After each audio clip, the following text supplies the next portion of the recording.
Bismillahirrahmanirrahim. Elhamdülillah ve salatu ve selamu ala Resulillah. Fe innel mesacide lillah fe la tad'u ma'allahi ahada.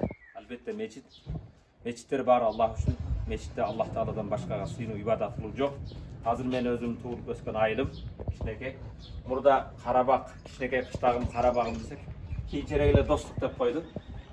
Dostluk köçesi 3.21. Bu meçit Kuda rahmat kılsın. Özümdün atam öz kolu menen kaldırıp negizim o yer bu yerge çıkıp azan aytып. Burada uşul yerden azan aytsa tigi mo көрүнүп турган тоолор тиги тушубуздагы. Алар Тажикстандан. Mo бардык Тажикстан айылдары. Тажикстанда кээ-бир баягы айт намаздар тыюу салынгандыктан алар баары биздин мечитке келчү. Бул жерде Чаркук деген айыл. Бул жерде да Тажик Карабак, Тажиктердин да Карабак деген айылы бар. Сурх деген айыл бар. Ошолор баары биздин айылга келчү. Бул жер муаззин ушул азанды айтканда баарына угулчу да. Азыр эми мына современный болуп микрофондор коюлуп калган.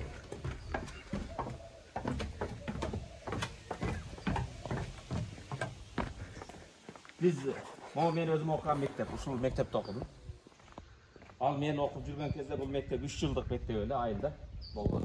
3-чү класстан кийин райондун совхоздун центрине барып ошол жакта окуйт элек. Болгону мисалы мен окуганда классыбызда 4 бала 6 кыз. Бизден кичине 69-жылга бир кыз 9 бала ушундай. 10дон өтпөгөн эле окуучулар болчу. Мектеп боюнча 30га жетпеген окуучу бар эле.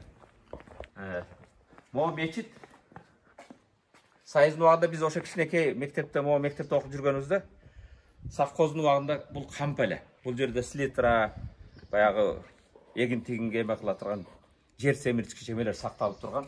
Кийинчерээк ушуну кайрадан мечит салабыз дегенде Кабан тарыхы сыяктуу мечитти бузуп кайрадан салып баары коркуп калышты. Кантип мечиттин эмесин бузабыз, бузганда эмне болот?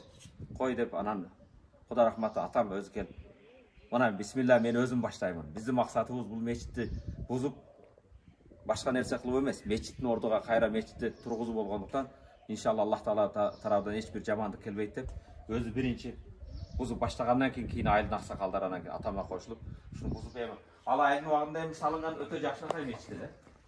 Азыр эми айылга бир Кудай буйруса бир заманбап мечит салдыракчысы бар эле жок. Бул баарыбыздын ата энелерибизди, ата бабаларды элестетет. Ошондуктан биз ушу мечит бойдон неме кылсак деп азыр киребиз. Бисмиллахиррахманиррахим.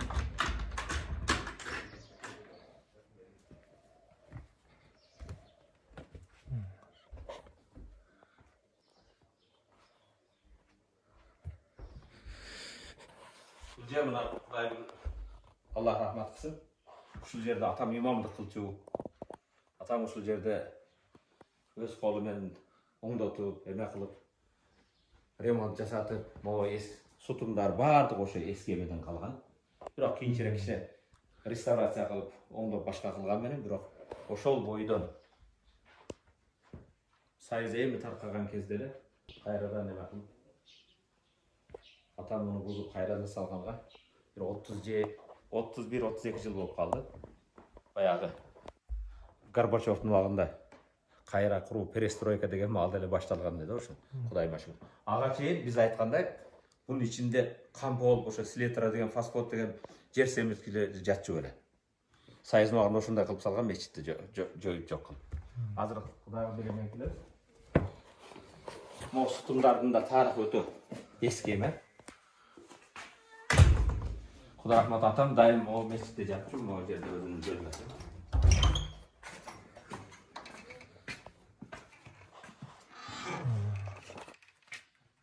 Ушул жерде атам көбүнчө убактысын мечиттен өткөрчү.